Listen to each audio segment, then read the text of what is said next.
பிதாவாகிய கடவுளிடமிருந்தும் குமாரனாகிய கிறிஸ்து இயேசுவிடமிருந்தும் உங்களுக்கு கிருபையும் சமாதானமும் உண்டாவதாக. ஆண்டவர் இயேசு கிறிஸ்துவின் நல்ல நாமத்திலே உங்கள் யாவரையும் காண்பதிலே மகிழ்ச்சி அடைகிறேன்.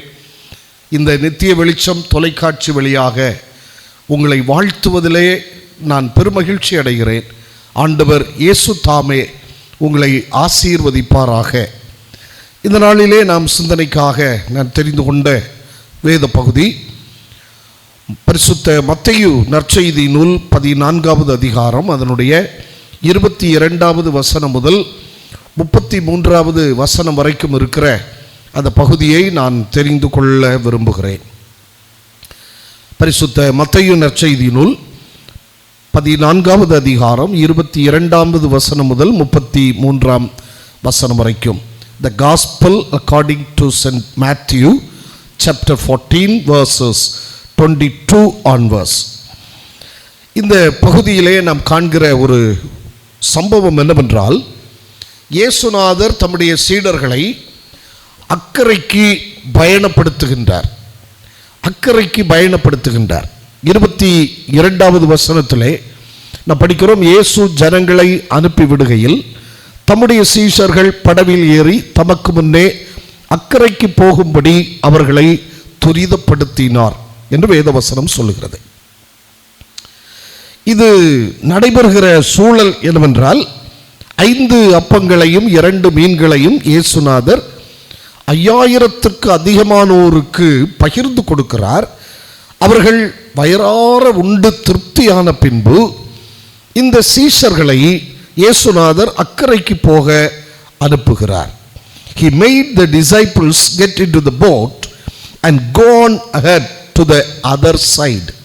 ஆங்கிலத்திலே சொல்லப்பட்டிருக்கிறது to the other side. இன்னொரு பக்கம், மறுபக்கம். நம்முடைய கிறிஸ்தவ வாழ்விலே நாம் வாழ்வின் அடுத்த கட்டத்துக்கு அடியெடுத்து வைப்பதுதான் ஆண்டவர் விரும்புகிற ஒரு காரியம். அப்படியே நாம் இருக்கிற நிலையிலே நாம் போய்கொண்டிருப்போமானால் அது ஒரு சரியான ஒரு முறையான கிறிஸ்தவ வாழ்வாக அது அமைய முடியாது.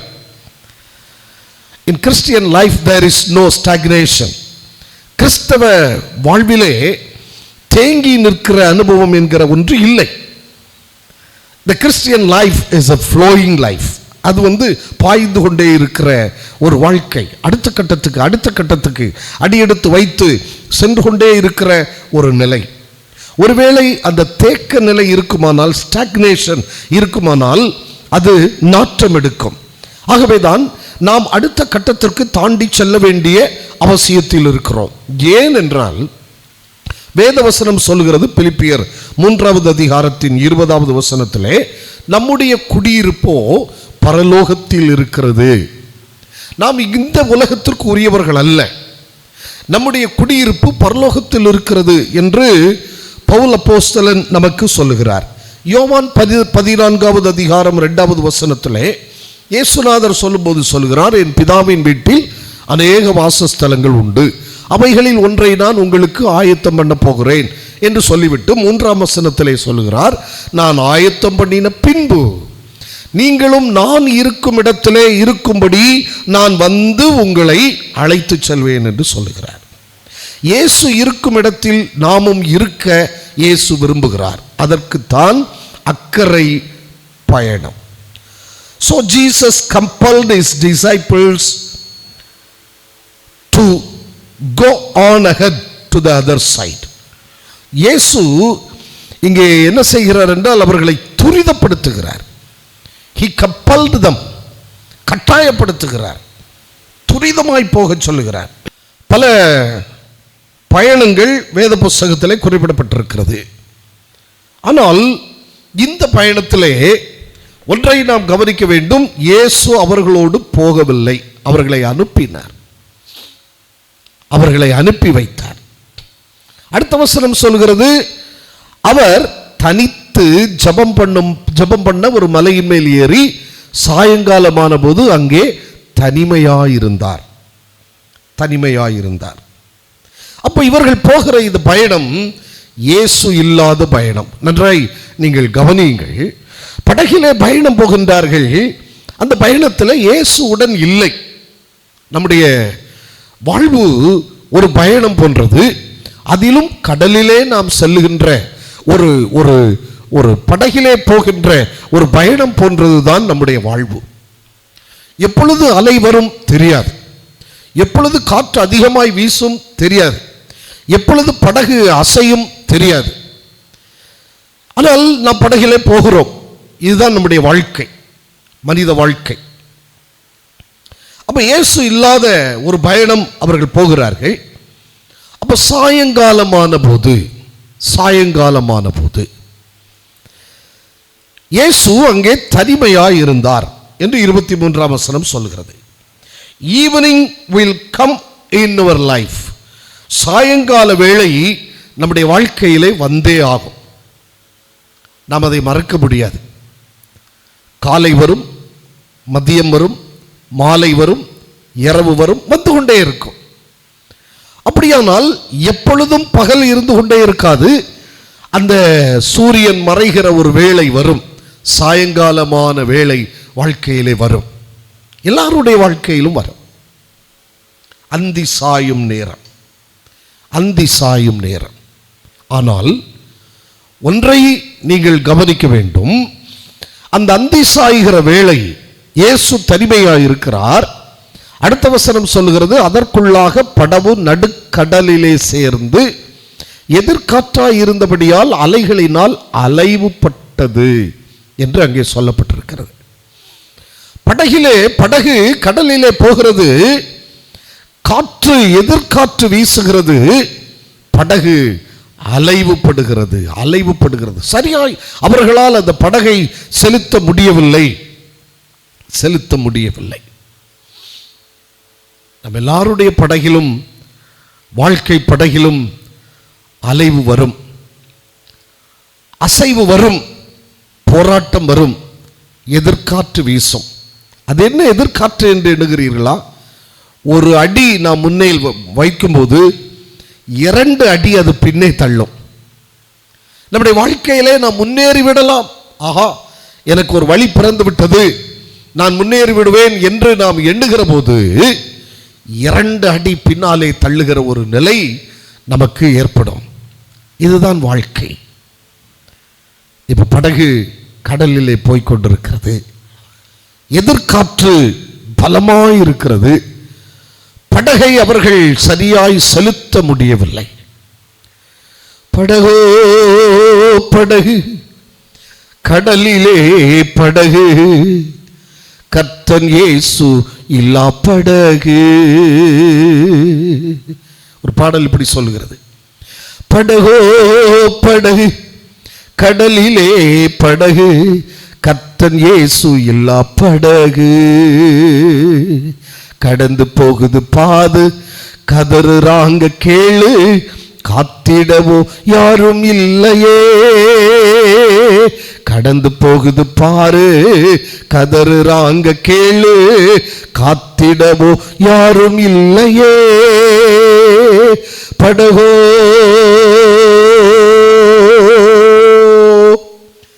டாக்டர் கிளிஃபோர்ட் குமார் அவர்கள் இந்த பாடலை இப்படி பாடுகிறார்கள். எனக்கு அன்பான ஆண்டவருடைய பிள்ளைகளை, இப்ப படகை அவர்களால் செலுத்த முடியவில்லை. இந்த சூழ்நிலையில் இயேசு செய்கிறது என்ன? அதைத்தான் நான் உங்களுக்கு வேகமாய் 2-3 காரியங்களை நான் சொல்ல நான் விரும்புகிறேன். இயேசு இந்த சூழ்நிலையிலே என்ன செய்கிறார்? நம்ம எல்லாருடைய வாழ்க்கையிலும் இப்படி ஒரு சூழல் வரும். எதிர்காற்று வீசும், நம்முடைய வாழ்க்கையை சரியாய் நாம் நடத்த முடியாதபடி அது அலைவுபடும், சிக்கல்கள் வரும், பிரச்சனை வரும், போராட்டம் வரும், வேதனை வரும், எல்லாம் வரும். அப்போ என்ன இயேசு என்ன செய்கிறார்? அதைத்தான் நான் உங்களுக்கு சொல்ல போறேன். What Jesus did in this situation. இந்த ஒரு சூழ்நிலையிலே இயேசு என்ன செய்தார்? முதலாவது அவர் செய்த காரியம் என்ன தெரியுமா? மத்தேயு 14வது அதிகாரத்தின் 25வது வசனம் சொல்கிறது, இரவின் 4ஆம் ஜாமத்திலே இயேசு கடலின் மேல் நடந்து அவர்களிடத்தில் வந்தார். படகுல சீசர்கள் போயிட்டாங்க, இயேசு தனிமையாக இருக்கிறார். இப்ப சீசர்கள் படகிலே வேதனைப்படுகிறார்கள், கஷ்டப்படுகிறார்கள், பிரச்சனையில் இருக்கிறார்கள், படகு மூழ்கப் போகிறது என்றெல்லாம் இயேசு அறிந்து கொண்டார். அறிந்துவிட்டு அவர் சும்மா இருக்கவில்லை. கடலின் மீது நடந்து இயேசு வருகிறார். எங்கே எதிர்காற்று வீசுகிறதோ அந்த கடலின் மீது இயேசு நடந்து வருகிறார். எந்த கடலில் அலைகள் அதிகமாய் எழும்புகிறதோ அந்த அலைகளின் மீது இயேசு நடந்து வருகிறார். அது இரவின் 4ஆம் ஜாமம், the fourth watch. அப்படின்னா அதிகாலை 3 மணி முதல் 6 மணி வரை உள்ள நேரம், அயர்ந்து தூங்குகிற நேரம், அமைதியான நேரம், ஆள் நடமாட்டம் இல்லாத ஒரு நேரம், என்ன கத்தினாலும் கேட்காது. ஆகவே இந்த பாடலிலே நாம் படித்தது போல காத்திடவோ யாரும் இல்லையே. a team of agony, ஒரு துன்பத்தின் வேளை, ஒரு வேதனையின் வேளை. இந்த வேளையில இயேசு நம்மை தேடி வருகிறார். யாருமே தேடாத நிலையில் இயேசு நம்மை தேடி வருகிறார். ஒருவேளை நம்முடைய துன்பத்திலே, வேதனையிலே, கஷ்டத்திலே, நம்முடைய வாழ்க்கை படவு அலைவுபடுகிற இந்த நேரத்திலே, யாரும் நமக்கு உதவி செய்ய இல்லாத ஒரு நேரத்திலே, நாம் எத்தனை கத்தினாலும் யாருடைய காதிலும் அது விழாதிருக்கிற அந்த நேரம், ஒருவர் காதிலே விழுகிறது. அவர்தான் இயேசு. ஒருவேளை நீங்க நினைக்கலாம், நான் கத்துகிறது, நான் கூப்பிடுகிறது, நான் அழுகிறது, நான் சத்தமிடுகிறது யாருக்கும் கேட்கவில்லையா? எனக்கு உதவி செய்ய யாரும் இல்லையா? ஒருவருடைய காதுகளிலே அது விழுகிறது, சத்தம். ஒருவர் அதை கேட்கிறார். அவர் கேட்டுவிட்டு சும்மா இருக்கவில்லை. எந்த கடல் உனக்கு எதிராக இருக்கிறதோ அந்த கடலின் மீது அவர் நடந்து வருகிறார். எந்த கடல் உன்னுடைய வாழ்க்கை படகை அசைக்கிறதோ அந்த கடலின் மீது இயேசு நடந்து வருகிறார். இரவின் 4ஆம் ஜாமம், ஆழரவமற்ற நேரம், இயேசு நடந்து வருகிறார். இப்ப என்ன நடக்குது பாருங்க. 26வது வசனம், அவர் கடலின் மேல் நடக்கிறதை சீஷர்கள் கண்டு கலக்கமடைந்து ஆவேசம் என்று சொல்லி பயத்தினால் அலறினார்கள். நான் சொன்னேன், ஆள் அரவமற்ற ஒரு நேரம்.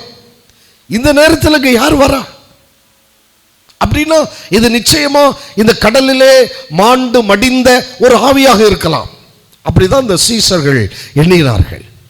ஆனால் யாருமே வரமாட்டார்கள், யாருமே இல்லை என்று எண்ணுகிற போது இயேசு அங்கே பிரசன்னராயிருக்கிறார். கலங்காதிருங்கள். இயேசு உங்களுடைய வாழ்க்கையில நீங்க பிரச்சனையில கதறுகிற போது, வேதனையில கதறுகிற போது, துன்பத்தில் கதறுகிற போது, இயேசுவே என்று கூப்பிடும் போது அவர் காதுகளிலே அந்த துவனி விழுகிறது. ஒருவேளை நீங்க நினைக்கலாம், நான் போடுற சத்தம் இயேசுவுக்கு கேட்குமா? நீங்க விடுற பெருமூச்சையும் அவர் கேட்கிறார். நீங்க விடுற பெருமூச்சின் சத்தத்தை கூட இயேசு கேட்கிறவர். பெருமூச்சு எப்போ வரும் தெரியுமா?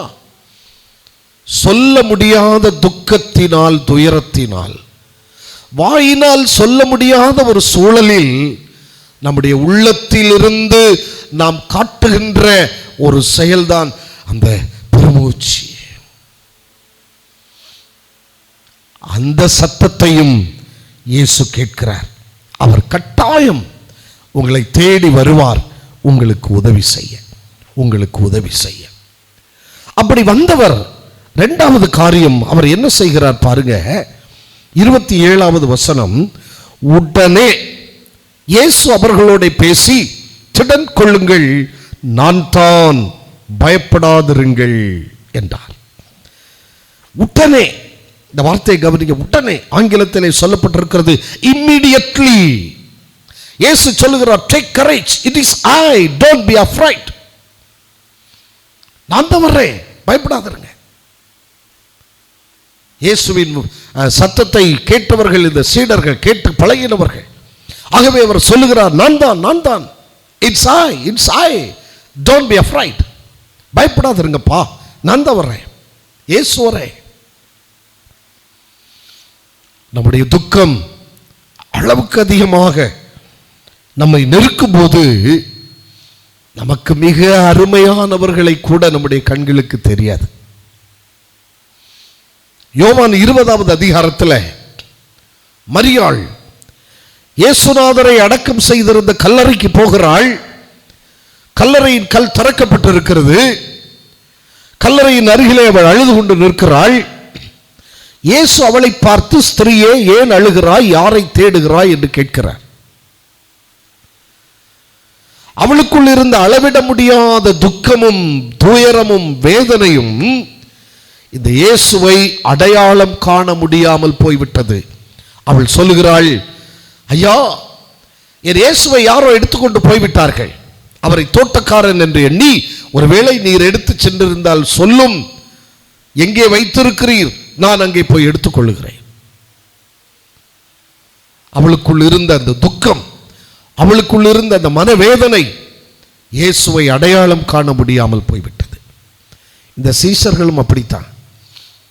எத்தனை தான் இயேசுநாதருடைய வார்த்தையை அல்லது அவருடைய சத்தத்தை கேட்டு கேட்டு கேட்டு பழகி இருந்தாலும் இந்த துன்பத்தின் வேளையிலே அவரை இன்னார் என்று அறிந்து கொள்ள முடியாமல் ஆவேசம் என்று சொல்லி கதறுகிறார். உடனே இயேசு அவர்களை தேற்றுகிறார். பயப்படாதிருங்கள், திடன் கொள்ளுங்கள், நான் தான், it's I, don't be afraid. இரக்கன்பான ஆண்டவருடைய பிள்ளைகளே, நம் ஆண்டவர் நம்முடைய துன்பத்திலே, நம்முடைய துயரத்திலே, நம்முடைய வேதனையிலே வேடிக்கை பார்க்கிற ஆண்டவர் அல்ல.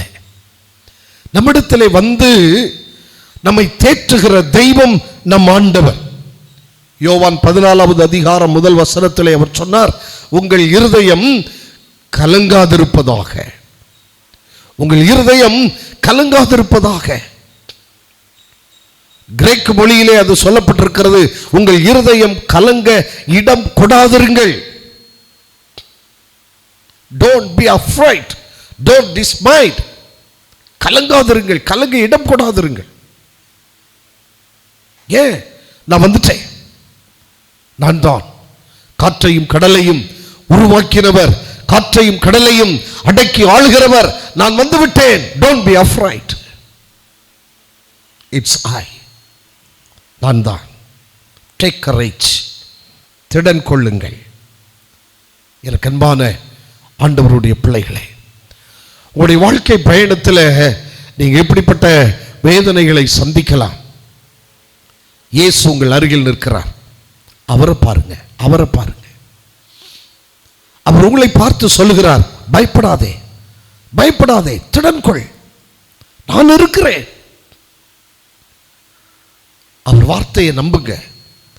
யோவான் 14ஆம் அதிகாரம் 1 வசனத்தில் இயேசு சொன்னார், தேவனிடத்தில் விசுவாசமாயிருங்கள், என்னிடத்திலும் விசுவாசமாயிருங்கள். நீங்க செய்ய வேண்டிய காரியம் ஒண்ணுதான், believe me, believe me, என்னை நம்புங்கள். have the faith of God. ஆண்டவரிடத்தில் நீங்க விசுவாசமாயிருங்க. எந்த சூழ்நிலையும் அவர் அன்பினின்று என்னை பிரிக்காது காத்து கொள்வார்.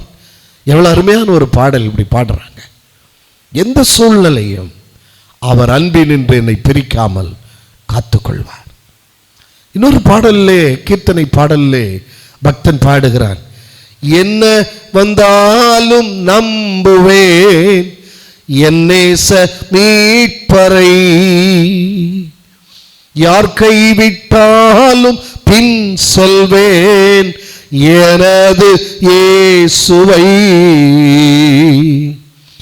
அகலம் ஆழம் உயரமாய் எவ்வளவு அன்பு கூர்ந்தார், என்ன துன்பங்கள் வந்தாலும் அவர் என்னை கைவிட மாட்டார். காக்கும் வல்ல மீட்பர் எனக்குண்டு, எனக்குண்டு, எனக்குண்டு. காக்கும் வல்ல மீட்பர் எனக்குண்டு, காத்திடுவார் என்றுமே. என்ன ஒரு நம்பிக்கை பாருங்க. என்ன வந்தாலும் நான் நம்புவேன், என் நேச மீட்பர் என்னோடு உண்டு.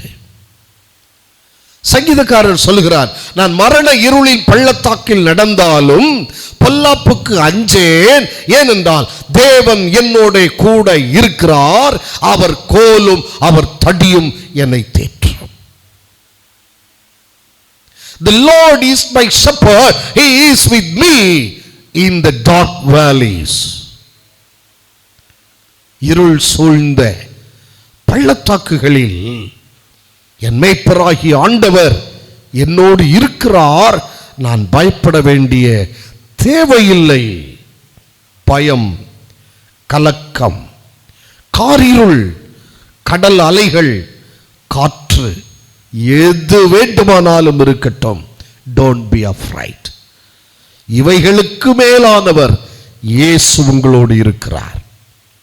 எனக்கு அன்பான ஆண்டவருடைய பிள்ளைகளே, நேரம், காரிருள், சூழ்நிலை, காற்று, கடலின் அலைகள், கலங்காதிருங்கள், கலங்காதிருங்கள். இயேசுவை நோக்கி பாருங்கள், அவரை விசுவாசியுங்கள். அவர் உங்களுக்கு உங்கள் வாழ்விலே விடுதலையை தர வல்லவர், அற்புதம் செய்ய வல்லவர். மூன்றாவது ஒரு காரியத்தை நான் சொல்லி முடிக்க விரும்புகிறேன். 31வது வசனம், உடனே இயேசு கையை நீட்டி அவனை பிடித்து, அற்ப விசுவாசியே, ஏன் சந்தேகப்பட்டாய் என்றார். இப்ப இந்த சம்பவம் எல்லாம் நடந்த உடனே, இயேசு சொல்ல உடனே, நான் தான், பயப்படாதிருங்கள், திடன் கொள்ளுங்கள் என்று சொன்ன உடனே பேதுரு இயேசுநாதரிடத்துல சொல்றான், ஆண்டவரே, நீரே ஆனால் நான் ஜலத்தின் மேல் நடந்து உம்மிடத்தில் வர கட்டளையிடும் என்று சொல்லுகிறார். 28ஆம் வசனத்தில் வர்றது நீர்தான் சொன்னா, நான் உம்மிடத்தில் வரட்டுமே, கடலுக்கு மேல நானும் நடக்கிறேனே, எனக்கு கட்டளையிடுமே என்று சொல்லுகிறார். உடனே இயேசு வா என்று சொன்னார். வா என்றார். பேதுரு படவை விட்டு இறங்கி இயேசுவினிடத்திலே போக ஜலத்தின் மேல் நடந்தான். இப்ப பேதுருவும் இயேசுவோடு இருந்தவன் தான், இயேசுடைய அற்புதத்தை கண்டவன் தான், இயேசுநாதருடைய வல்லமை அவனுக்குள்ளும் இருக்கிறது. அப்போ அவனும் நடக்க ஆரம்பிக்கிறான். இயேசுநாதருடைய பலத்தில், இயேசுநாதர் மேல் இருக்கிற நம்பிக்கையில அவனும் நடக்க ஆரம்பிக்கிறான். அடுத்த வசனம் சொல்கிறது, காற்று பலமாயிருக்கிறதை கண்டு பயந்து அமிழ்ந்து போகையில், ஆண்டவரே என்னை ரட்சியும் என்று கூப்பிட்டான். கவனிங்க,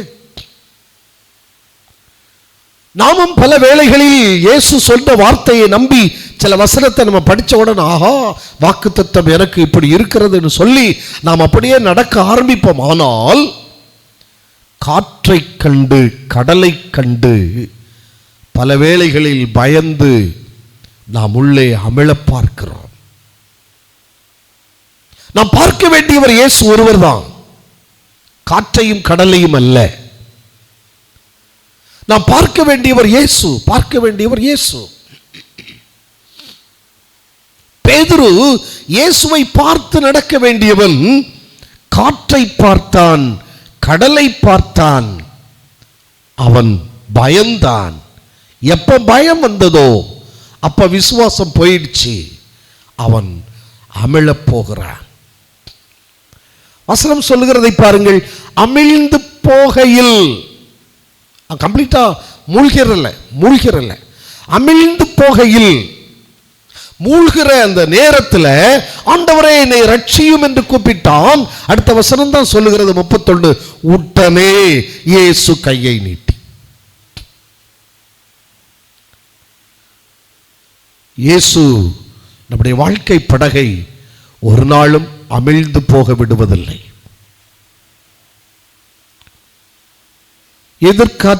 எதிர்காற்று வீசுகிற நேரம், எதிர்காற்று வீசும் நேரம், என் படகு மூழ்கும் நேரம், எதிர்காற்று வீசும் நேரம், என் படகு மூழ்கும் நேரம், நங்கூரமாய் வந்தீரே நன்மைகளை தந்தீரே, நங்கூரமாய் வந்தீரே நன்மைகளை தந்தீரே. எனக்கு அருமையான ஆண்டவருடைய பிள்ளைகளே, அவர் நம்மை மூழ்க விடுவதில்லை. கையை நீட்டி தூக்குகிறார். அற்ப விசுவாசியே, ஏன் சந்தேகப்பட்டாய்? நம்முடைய வாழ்க்கையிலே சாயங்கால வேளை வரும். பிரச்சனைகள் உண்டு, பாடுகள் உண்டு, வேதனை உண்டு, கஷ்டம் உண்டு, எல்லாம் உண்டு. இந்த வாழ்க்கை படகுல நாம் எண்ணுகிறபடி என் சத்தம் ஒருத்தருக்கு கேட்கல, எனக்கு உதவி செய்ய யாரும் இல்லை என்று எண்ணுகிற நேரத்தில் இயேசு நமக்கு உதவி செய்யும்படி வருகிறார். எந்த கடல் நம்மை பயமுறுத்துகிறதோ, எந்த கடல் நம்முடைய வாழ்க்கை படகை அசைத்து அதை நகர விடாமல் அதை தடுக்கிறதோ, அந்த கடலின் மீது இயேசு நடந்து வருகிறார்.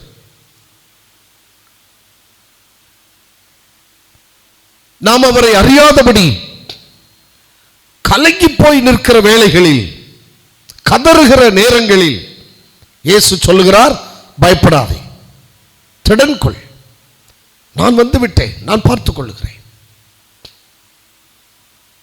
நாம் செய்ய வேண்டியது இயேசுவை நம்ப வேண்டும். சொல்லி போய்விடுகிறவர் அல்ல இயேசு. தன்னுடைய கையை நீட்டி நம்மை தூக்கி விடுகிறார். அமிலும் நம்மை தூக்கி விடுகிறார். கீழே விழுகிற நம்மை தூக்கி விடுகிறார். மடங்கட்டிக்கப்பட்டவர்களை தூக்கி விடுகிற கர்த்தர், தள்ளுண்டு போனவர்களை தூக்கி விடுகிற கர்த்தர், உங்களையும் என்னையும் அவர் தூக்கிவிட வருகிற ஆண்டவர். கலங்காதிருங்கள், கலங்காதிருங்கள். இயேசுவை பார்த்து வாழ்க்கையில நடங்க. நான் முடிக்க போகிறேன். நம்ம எல்லாம் கண்களை மூடி ஒன்று சொல்ல போகிறோம். இயேசுவே, நான் உம்மை நம்புகிறேன். என்னை நீர் நடத்தும், என் வாழ்க்கை படகை நீர் நடத்தும், எனக்கு படகோட்டியாயிரு. சொல்லுவோமா? கண்களை மூடி ஆண்டவரை நோக்கி பார்த்து, நம்புவேன் இயேசுவை, நம்புவேன் இயேசுவை, நம்புவேன் இயேசுவை, நம்புவேன் இயேசுவை. என் வாழ்க்கையில் என்ன போராட்டம் வந்தாலும், பிரச்சனை வந்தாலும், நான் இயேசுவை நம்புவேன். இந்த தீர்மானத்தோடு நீங்கள் செல்வீங்கன்னா இயேசு உங்களை ஒருபோதும் கைவிட மாட்டார். அவர் உங்களை தேற்றுகிற தெய்வம், உங்களை ஆதரிக்கிற தெய்வம், உங்களை ஆசீர்வதிக்கிற தெய்வம். அவர் உங்களை ஆசீர்வதிப்பார், அவர் உங்களை பாதுகாப்பார், அவர் உங்களை பராமரிப்பார். எனக்கு அன்பான கர்த்தருடைய பிள்ளையே, ஆண்டவரை நோக்கிப்பார். அன்பின் பிதாவே, உம்மை நோக்கி பார்க்கிற உம்முடைய பிள்ளைகளை நீர் கைவிடுகிறது இல்லையே. ஆண்டவரே, இன்றைக்கு உம்முடைய வார்த்தையை கேட்டவுடைய ஜனத்தை ஆசீர்வதிப்பீராக, விடுதலை அருள்வீராக. அவர்களை அவர்களுடைய துன்ப வேளைகளில், துயர வேளைகளில், பாடுகளில் வேளைகளில், நெருக்கங்களில் வேளைகளில் உடன் இருப்பீராக, தூக்கி விடுவீராக, ஆசீர்வதிப்பீராக. இயேசுவின் நாமத்தில் பிதாவே, ஆமென். God bless you.